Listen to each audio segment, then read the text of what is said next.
2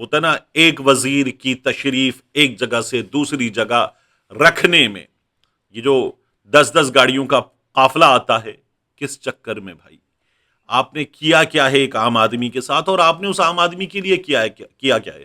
گزشتہ کچھ عرصے میں آپ نے اس کو نچوڑا ہے، اس کی ہڈیوں سے گوشت نوچا ہے، اور آج بھی آپ اسی پر حملہ آور ہیں، اسی کو بھنبوڑ رہے ہیں، اور آپ کی جو عیاشیاں ہیں وہ ختم نہیں ہو رہی ہیں۔ اب آ جاتے ہیں، بات کر لیتے ہیں عمران خان صاحب کی آنکھ کی۔ میں آپ کو بتاؤں، یہ ٹریبیون کی سٹوری ہے، ٹریبیون میں جہانزیب عباسی صاحب کی story, S C questions delay in Imran's reply, یہ ان کی سٹوری ہے ٹریبیون پر۔ اب اس سٹوری کے حوالے سے مجھے آپ کو بتانا کیا ہے۔ اس سٹوری میں ایک پیراگراف ہے، اور وہ پیراگراف کہتا ہے، representing the P T I founder barrister Ali Zafar argued that the real issue was that the PTI founder had been injured and hospitalized, but the Supreme Court's decision did not give any opinion on the point of injury. دوسری بار had been injured, Supreme Court's decision did not give any opinion on the point of injury. اب آپ یہ دیکھ سکتے ہیں، یہ injured اور injury یہ موجود ہے۔ اب عمران خان صاحب کی آنکھ کی حالت ہیلتھ کنڈیشن ہے، یہ النس ہے، ہیلتھ کنڈیشن ہے، یہ سکنس ہے، یہ ڈیولپمنٹ ہے، یہ بیماری ہے۔ انجرڈ اور انجری کا ورڈ بیرسٹر علی ظفر صاحب کی طرف سے یوز ہوا، تو بھی یہ جو اسٹوری فائل کرنے والے صحافی ہیں یہ اس کو چینج کرتے۔ اچھا، اخبار میں جب اسٹوری فائل ہوتی ہے نا، میں یہاں یوٹیوب پہ آپ سے بات کروں، میں نے یہ اپنا چھوٹا سا ایک ریموٹ اٹھایا، ریکارڈنگ کا بٹن دبایا۔ آج کل میں اپنے اس کیمرے وغیرہ پہ، ان مائکس وغیرہ پہ ویڈیو ریکارڈنگ نہیں کر رہا، because I don't have my editors with me now, تو میں جو ہے وہ یہ ریکارڈنگ کر رہا ہوں۔ اب یہ مائک گرتے گرتے بچا مجھ سے، تو اس ریموٹ سے میں ریکارڈنگ کر رہا ہوں۔ میں نے ریکارڈنگ پہ ڈالا، آپ کو کچھ بتانا تھا، موبائل پہ دکھایا اور ریکارڈنگ کر لی، اور یہ میں کچھ غلط بول گیا تو چلا گیا، میں نے کمنٹس میں جا کے اس کی معذرت بھی کر لی، آپ نے کریکشن کر دی۔ یہ اخبار ہے، اس اخبار میں رپورٹر نے فائل کیا، فائل کرنے کے بعد پروف ریڈ کیا، پروف ریڈ کرنے کے بعد اس نے وہ دے دیا اپنے اگلے اسٹیپ پر۔ سب ایڈیٹر، ایڈیٹر وغیرہ 2 سے 3 مرحلوں میں اسٹوری چیک ہوئی، اور اب اے آئی ٹولز وغیرہ ہیں، مختلف ٹولز کا یوز کیا جاتا ہے، تو ان کے ذریعے چیک ہوئی۔ پھر اس کے بعد یہ عمران خان کا معاملہ ہے، اسٹیبلشمنٹ ہے، حکومت ہے، عدالتیں ہیں، بہت حساس معاملہ ہے، سینسرشپ کے معاملات ہیں۔ عمران خان کے حوالے سے سٹوریز کے ایک ایک ورڈ پر نظر رکھی جا رہی ہے۔ یہاں ورڈ انجرڈ، انجری، یہ گیا اور یہ پبلش ہو گیا ہے۔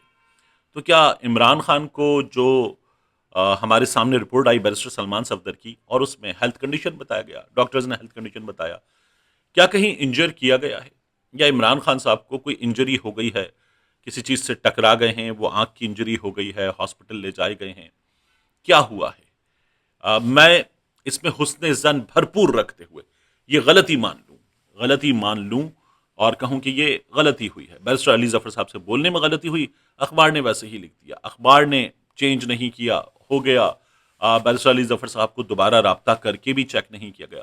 میں حسن ظن مان لوں کہ یہ غلطی ہے، لیکن جو ڈاؤٹ ہے نا وہ پیدا ہوتا ہے کہ یہ ملٹیپل اسٹیپس ہیں، اور ان ملٹیپل اسٹیپس میں یہ کہیں چیک نہیں ہوا، اس لیے تھوڑا سا ڈاؤٹ پیدا ہوتا ہے کہ خدا نہ خواستہ عمران خان صاحب سے ملاقاتیں کس لیے روکی گئی ہیں۔ عمران خان صاحب کیا بتا سکتے ہیں؟ کیا بعد میں کچھ ہوا ہے؟ سلمان صفدر صاحب والی رپورٹ کے بعد بھی کچھ ہوا ہے؟ کیا کوئی چیز ہوئی ہے ڈیالہ جیل میں؟ تو یہ اب ہمیں پتہ چلنا چاہیے۔ یہ ورڈ انجرڈ، انجری، یہ اپنے آپ میں ایک عدد شک اور پریشانی پیدا کرتے ہیں۔ عمران خان صاحب کی ملاقاتیں بالکل بند کی ہوئی ہیں، تو یہ بھی ایک عدد ایسی چیز ہے کہ جس کا جواب آنا چاہیے۔ آخری چیز میں آپ سے عرض کروں، کامران خان صاحب، سینئر صحافی کامران خان صاحب جو ہیں وہ اے آر وائی کی سکرین پر آنے والے ہیں۔ آج جب میں آپ سے مخاطب ہوں اور یہ ہو رہے ہیں 4:30، تو 4:30 بجے کامران خان صاحب کو اب سے کچھ دیر پہلے ویلکم کیا گیا ہے۔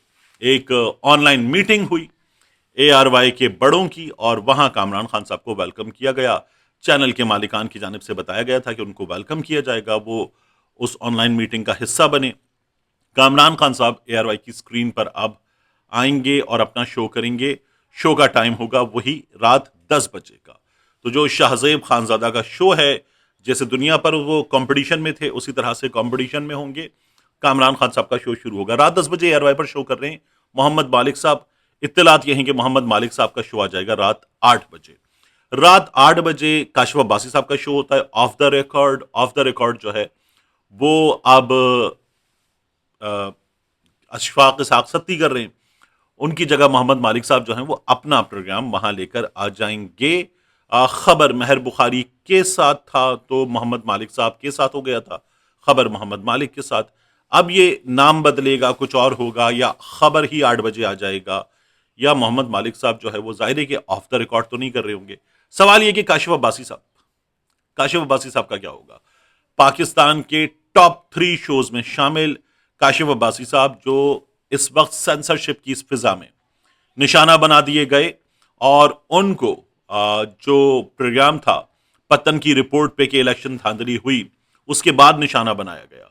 تو کاشف عباسی صاحب سال پلس ہو گیا ہے آف ایئر ہیں، اور ابھی بھی آف ایئر رہیں گے. ARY کا حصہ ہیں، ARY سے جڑے ہوئے ہیں، ان کے معاملات ARY کے ساتھ چل رہے ہیں. اور کاشف عباسی صاحب ابھی اس جبری چھٹی کو انجوائے شاید کر رہے ہیں. حالانکہ وہ یہ کہہ چکے 1 سے 2 جگہوں پر آ کر کہ وہ اپنا کام کرنا چاہتے ہیں، وہ صحافی ہیں، وہ جرنلسٹ ہیں، وہ جرنلزم کرنا چاہتے ہیں، لیکن اس وقت انہیں روکا ہوا ہے اس سسٹم نے. تو ARY میں یہ تبدیلی آنے جا رہی ہے. نقطہ ملک ریاض صاحب نے شروع کیا تھا ڈیجیٹل پلیٹ فارم، ARY نے وہ بھی ایکوائر کر لیا ہے، اور کامران خان صاحب جو ہیں وہ ARY کی اسکرین پر آنے والے ہیں. کاشف عباسی صاحب جو ہیں وہ ابھی بھی اسکرین پر نہیں آئیں گے. اس کا مطلب ہے کہ جو جبر کی فضا ہے وہ ابھی بھی جبر کی فضا اسی طرح سے برقرار ہے. کامران خان صاحب خود بہت زیادہ اسٹیبلشمنٹ کے قریب ہیں، تو ایک اور نام اسٹیبلشمنٹ کے انتہائی قریب اسکرین پر واپس آنے جا رہا ہے. ملتے ہیں انشاءاللہ آپ سے اگلی ویڈیو میں.